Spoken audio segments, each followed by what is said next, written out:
Maayong buntag ka natong tanan. Ang pulong sa Ginoo karon nga kabuntagon makita diri sa Buhat chapter 2 verse 17. Mo na ni kining panahon bitaw sa maabot na ang katapusang mga adlaw. Nakaingon diri mao kini ang akong buhaton sa katapusang mga adlaw, nagingon ang Ginoo. Ibubo ko sa tanang katawhan ang akong espiritu.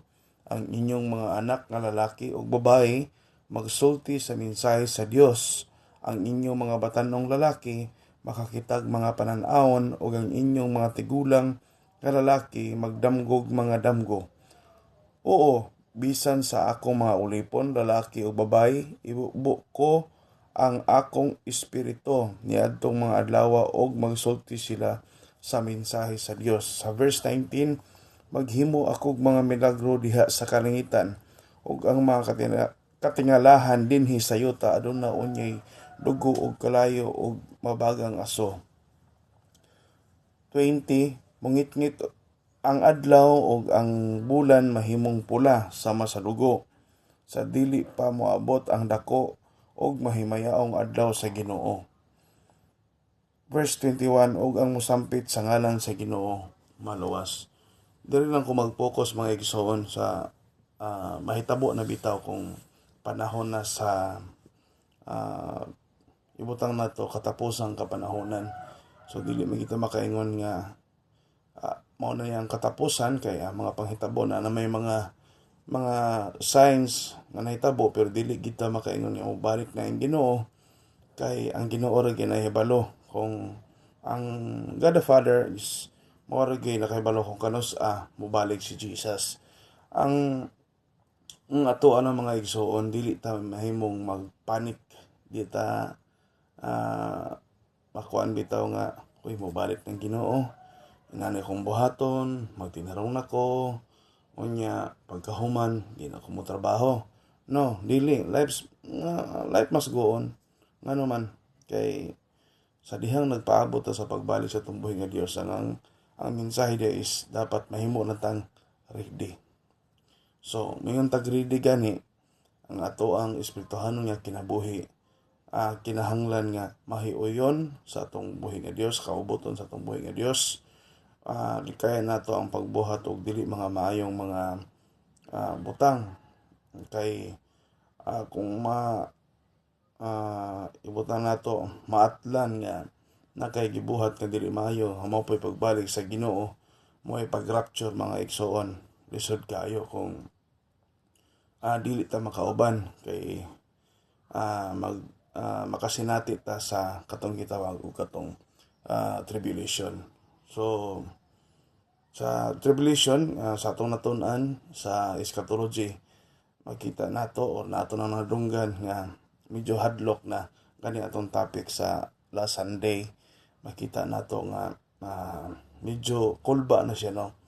Pero ang mensahe dito dili ingon nga hadlok kunta, dili ingon nga muundang natong pagkinabuhi, dili ingon nga ang ato mga business muundang na, no? Magpadayon gihapon kita sa ato mga gimbuhaton, pero ang reminders is dapat kinahanglan lang ta nga mobuhat sa mga buluhaton nga nahiyon sa Ginoo. Kung aha ka man unsa may imuhang gihimo, himuan na for the glory of God. Example, nag-business ka, himuan na for the glory of God. Kung naay mga dili maayo, ayaw buhata. Ngano man kung imo nang buhaton, matimingan nga mobalik ang Ginoo. Nga ang kuhaon sa Ginoo walay kunot, buling og mansa nga din ang iyang minyuan. So ang mahitabo, nabilin gyud kita nga kapoy kayo kumuadto na ta sa mga tribulation kay panahon sa tribulation ang kinabuhi nato ana ambot lang ka makasurvive ba. Naagi makasurvive based sa atong nadunggan nga gidiscuss ni Pastor Bobot, pero lisod kayo mo nang karon pa lang. We need to prepare and we need to be ready sa atong espirituhanon nga kinabuhi, not only sa imong kaugalingon but also sa imong family. Magkaroon ta og burden ba nga ang pagbalik sa Ginoo dili lang atong kaugalingon. Kaya nga nang mas malipay pud ta ang atong pamilya, atong mga friends. Kanang muuban pod sa pagbalik sa Ginoo. So, natay burden bitaw nga ako mga close friend. Ako lang yung gishiran about sa kanang pagbalik sa Ginoo, unsaon nga magkinabuhitan o yun siya kabubuton.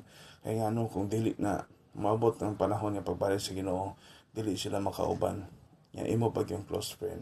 Mahayan ka gyud paninglang kay sa Ginoo pod nga sige tag-uban niya pag isig mo uban sa imong amigo wani mo istorya ang kuan lang po karon, we must be ready and then we must inform others sa about sa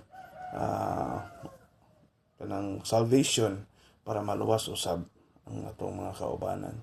Kana lang magkaroon ng tag kaisog kay ngano kung magtinalawan ta karon nya pag ako may imagine ba panahon nga ma-rapture na bitaw ta unya kuan kanang makaingon ta uy sus hapit na mi ang finishing line unya wa man ako gitinuod mo na wala man kay kuan sa tuang kanang sa mobalik ang Ginoo pero ang kuan diha ang message is mahimo tang ready, di ba? Whatever you do it for the glory of God. Mag-ampot ang Ginoong Dios ng labing gamahanan. Salamat kayo sa imong pulong that reminds us sa imong pagbalik nga di na mga panghitabo nga mga katingalahan o imong ibobo imong balang espiritu. Ako mga pag-ampot Dios mahimong ready ang matag usa. Even kami Lord yung mga men as the head of the family.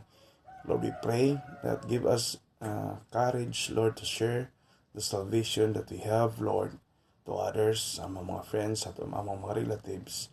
Salamat, Lord, nga imong mitaghaan ko so kaalam, Lord.